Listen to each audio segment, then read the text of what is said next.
Influencer Mary Magdalene, known for her extensive plastic surgeries, has died. She was 33 years old. She lived in extremes: extreme beauty, extreme criticism, extreme freedom, and then, suddenly, silence. When news broke that Mary Magdalene, the tattooed influencer known for pushing every visible boundary of identity and self-expression, had died at just 33 years old, the internet froze. Fans refreshed their feeds in disbelief. Critics paused. Even longtime observers struggled to process how a life lived so loudly could end so abruptly. She had posted only hours earlier a cryptic message, a childhood image, a reference that felt unsettling in hindsight, nothing that explicitly suggested an ending. And yet, after the fact, everything seemed to point toward one. Was it a tragic accident, a final misstep, or the inevitable consequence of a life lived under relentless scrutiny? Behind the shock headlines and viral reactions lies a far more complex story, one about control, reinvention, and the cost of becoming a symbol in the digital age. Mary Magdalene did not emerge from nowhere. Long before she became a viral symbol of extreme transformation, she was Denise Yvonne Jarvis Gongora, a young woman shaped by constraint, discipline, and a deep sense of restriction. Born in Mexico and later living in Canada, Denise described growing up in a strict religious household where conformity was not encouraged. It was enforced. Self-expression, especially physical or sexual autonomy, was discouraged. Rules defined morality. Appearance reflected obedience. And for Denise, identity felt predetermined rather than discovered. Her rebellion did not arrive suddenly. It unfolded gradually, first as resistance, then as reinvention. By the time she adopted the name Mary Magdalene, the transformation was deliberate and symbolic. The name itself carried layered meaning, religious weight, historical judgment, and reclaimed defiance. It was not chosen to please. It was chosen to provoke. Social media became her vehicle of escape and empowerment. Platforms like Instagram and adult content sites offered something traditional spaces never had: control. Control over image, control over narrative, control over income. As her following grew into the hundreds of thousands, so did her willingness to push visual and cultural limits. Her appearance was not merely cosmetic, it was ideological. Every tattoo, every procedure, every extreme aesthetic choice was framed as a rejection of imposed standards. She described her body as a living art project and something mutable, intentional, and hers alone. Yet visibility came with pressure. The internet rewarded escalation. Shock generated engagement. Consistency demanded permanence. Over time, her physical transformation became inseparable from her brand. What began as freedom slowly hardened into expectation. To admirers, she embodied radical autonomy. To critics, she represented self-harm disguised as empowerment. Mary Magdalene existed in the uncomfortable space between those interpretations, a place where agency and audience collided, and where identity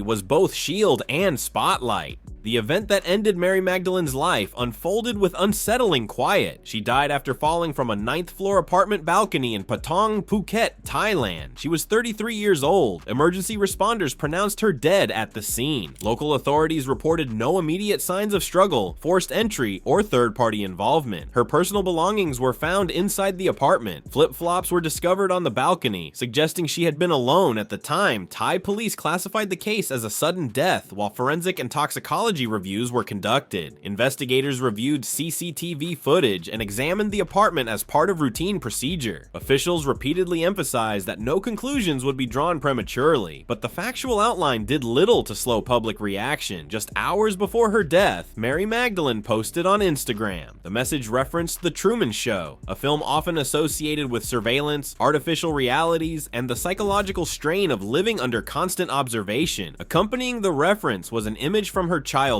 a version of herself untouched by fame, transformation, or public scrutiny. She did not mention death. She did not express despair. Yet once the news broke, the post took on a chilling resonance. Fans flooded the comments, searching for meaning. Some interpreted it as symbolic awareness. Others warned against projecting narratives onto grief. Media outlets highlighted the post as a focal point of public emotion, replaying it as though it might contain answers. In reality, it offered none. Only contrast. The carefully curated adult persona versus the child she once was. The watched figure versus the watcher. Her final hours remain largely unknown. What is known is that her online presence never slowed. Even as her private reality may have been growing heavier, the breaking point was not a single moment. It was the collision between visibility and vulnerability, made permanent by a fall that turned a life of spectacle into a global shock. The reaction was immediate, non-overwhelming. Across social media, shock rippled outward. Fans expressed disbelief, grief, and confusion. Fellow influencers posted tributes acknowledging her fearlessness, her refusal to conform, and her impact on internet culture. Critics too spoke, though many softened their tone, revisiting earlier debates with new caution. Mainstream media coverage surged, focusing on her extreme appearance, her surgeries, and the unanswered questions surrounding her death. For some, the story became a warning. For others, it became a mirror reflecting society's discomfort with women who refused to be digestible. The platforms that once amplified her voice now amplified speculation, even as authorities emphasized restraint and due process. CCTV footage was reviewed. Investigations followed standard procedure. Officials repeatedly stressed that no conclusions would be drawn prematurely. At the same time, conversations widened. Discussions about mental health, influencer pressure, and body autonomy re-emerged with urgency. Was Mary Magdalene empowered or trapped by the persona she created? Did the internet celebrate her freedom or quietly demand escalation for continued relevance? The silence of those final hours stood in stark contrast to the noise that followed. In death, she became a symbol, once again, shaped by voices not her own. Mary Magdalene's story resists simple conclusions. Her extensive cosmetic surgery history was not hidden. Over more than a decade, she underwent numerous procedures, breast augmentations, facial surgeries, body contouring. Often sharing the process openly with her audience, she framed these choices as art, not insecurity, control, not conformity. Yet the physical cost was real. She spoke publicly about severe complications, infections, emergency hospitalizations, and moments where she believed she had nearly died. Medical professionals and fans repeatedly warned her of long-term risks. She listened and continued anyway. Her tattoos followed the same pattern: full body coverage, rare placements, even eyeball tattooing, and a dangerous and controversial procedure. To Mary Magdalene, the body was not sacred or fragile. It was editable, reclaimable, defiant. But the influencer economy complicates autonomy. In a system driven by attention, transformation is never static. What shocks today becomes expected tomorrow. Visibility demands continuity. Identity becomes performance, and performance becomes obligation. Mary Magdalene monetized her image unapologetically. She was transparent about using her appearance as a business strategy and emphasized financial independence as a form of liberation. But independence within a digital marketplace does not remove pressure, it redirects it. Her life highlights a cultural paradox. Society praises individuality but rewards exaggeration. It celebrates freedom but consumes it endlessly. And when creators push too far, responsibility quietly shifts onto them alone. Mary Magdalene did not fail a system, she revealed it. Her story forces us to ask whether modern fame truly allows reinvention, or whether it traps people inside the very identities that once set them free. Mary Magdalene's legacy remains unsettled. Her followers continue to debate how she should be remembered: as a feminist icon of radical autonomy, a cautionary tale of internet excess, or something far more complicated. Industry observers now point to her story when discussing the mental and physical toll of extreme visibility. Platforms may not change overnight, algorithms do not grieve, but her death adds to a growing archive of lives shaped and sometimes consumed by digital fame. For creators who walk similar paths, the questions linger. Can reinvention ever truly end? Is it possible to step away once the audience expects more? And what happens when the person behind the persona disappears? Mary Magdalene left no final explanation, no manifesto, no clean narrative. What remains is a fragmented portrait,